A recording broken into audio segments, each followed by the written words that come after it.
Meryem Жагөр деген орыс қызы 16-17-ге келген кезі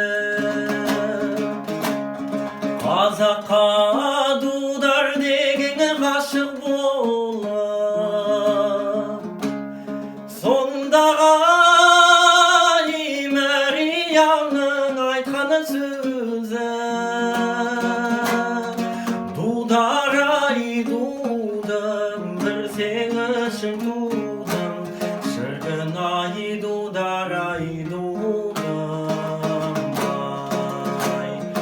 дудар-ай дудым бір сен үшін туды шіркін-ай дудар-ай дудым